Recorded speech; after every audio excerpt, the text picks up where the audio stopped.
Halo teman-teman sekalian, hari ini kita ngobrol-ngobrol soal insecurity ya. Mungkin teman-teman pernah dengar atau baca tentang insecurity.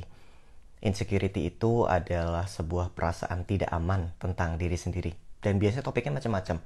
Mungkin juga soal bentuk tubuh, atau keuangan, atau nilai, dan lain sebagainya.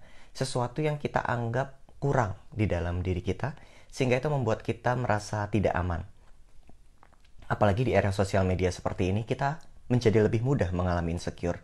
Terutama karena postingan-postingan di sosial media, misalnya yang menunjukkan body goals atau jalan-jalan ke tempat tertentu, sehingga kita merasa seperti inferior atau rasanya, kok enak ya jadi orang itu ya?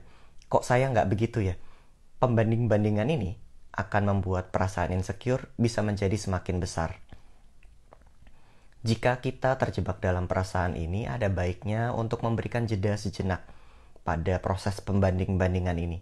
Gampangannya, ya kalau nggak bisa di-unfollow orang-orang yang selalu menunjukkan body goals dan kita merasa terganggu karenanya, ya sosial medianya di-pause dulu. Jika kita bisa mengubah sesuatu yang kita rasa baik untuk diubah, tentu saja baik untuk diubah. Tapi ada sedikit yang tricky di sini.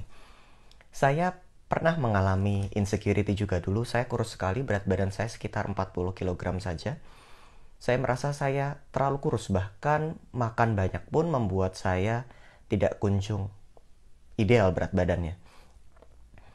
Lalu saya berolahraga, singkat cerita, dan berat badan saya naik dan saya terlihat lebih ideal, tapi saya tetap insecure.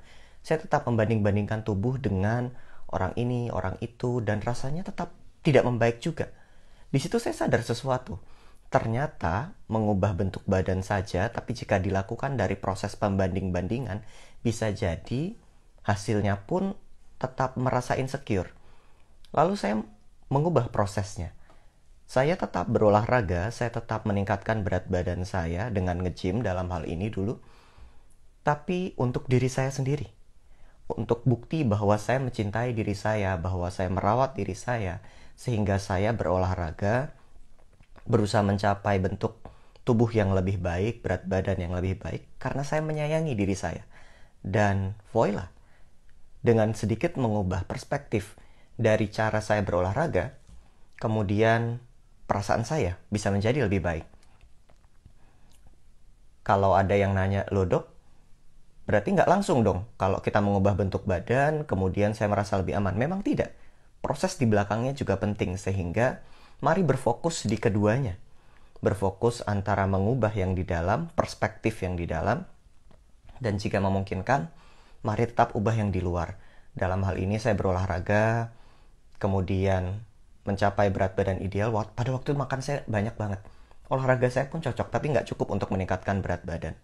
Di situ ternyata saya butuh untuk meningkatkan asupan protein, padahal dengan pekerjaan yang durasinya panjang agak susah tuh buat catch up nutrisi protein dalam hal ini. Oleh karena itu saya pakai yang di sebelah nih.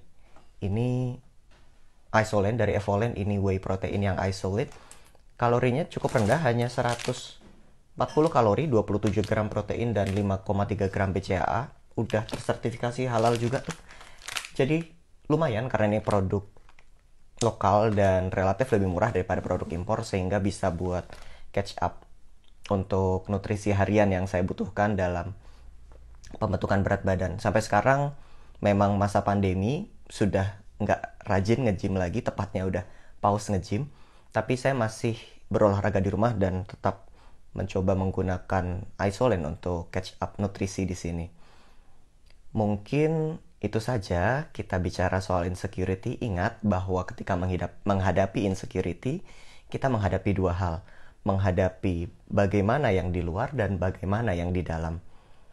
Lakukan keduanya sekaligus, jangan cuma memilih satu ya. Terima kasih.